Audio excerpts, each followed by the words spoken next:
Now, putting into context, Tony, the recruiting class, this does strike me as a little bit on the low end, and we've covered it before, but 7th ranked right now in the Pac-12, according to 247 Sports, number 43 in the nation, coming off of Chip Kelly's initial class, which he had to catch up with, of course, based on his hiring late in the process, which was number 19 in the country and number 4 in the Pac-12. Yeah, you know what? And a lot of that is based on the numbers aren't there.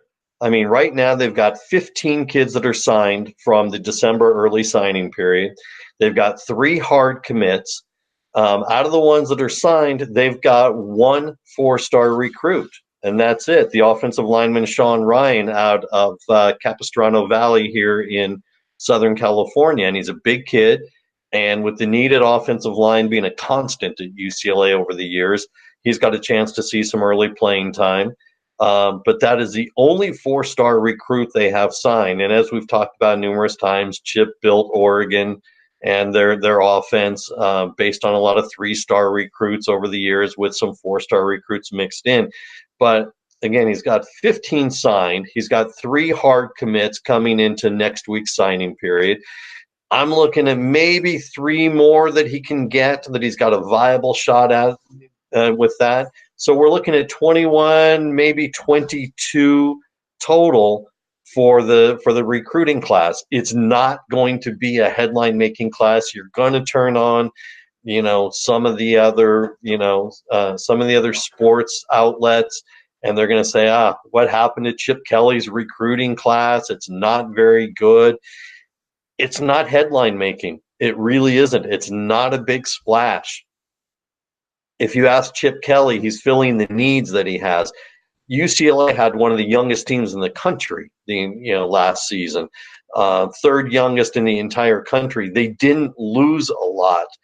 Again, putting aside the grad transfers who didn't play, and that's why they're gone, and they're going and experiencing their last year somewhere else. You're basically looking at replacing Andre James and Caleb Wilson out of your starting lineup. And that's pretty much it. So you've got, you're looking at replacing some, Jalen Phillips in theory on the defensive line, on the defensive side, because he was always penciled in as a starter when he was healthy or moderately healthy. You're not having to replace a lot. So you're recruiting for depth. You're recruiting to have players that you can develop. So, they're very deep at running back. They got Joshua Kelly coming back, who was the first 1,000-yard rusher they've had in a lot of years. They got a receiver last week that came as a commit, a 3-star receiver, Charles Njoku from Wayne, New Jersey, and they beat Miami out for him. It was a big deal because he's got family and lineage there. And a 3-star recruit. They're looking to land this kid Joseph Darkwa, who, man, talk about a guy who came onto the scene literally from kind of nowhere. A 6'5", 260-pound defensive tackle from Germany, who actually made the rounds to some schools to make official visits in the U.S. And it's really at this point, with a week to go, it's down to UCLA and Penn State to get him. The kid's good. I mean, is he going to be the difference maker and the guy who's going to start right out of the gate, when he comes? No, he's not. He's good. He's physically skilled. He's big. He needs to put on some weight. He needs to work on his lateral footwork. But you watch the film of him, as I have, and you can see the skills are there. So again, you're looking at someone who Chip can count on by fall to play a role. Not to be a starter, maybe start somewhere else down the line during the season if need be, but by fall camp to play a role. And that's what Chip has got to recruit for right now.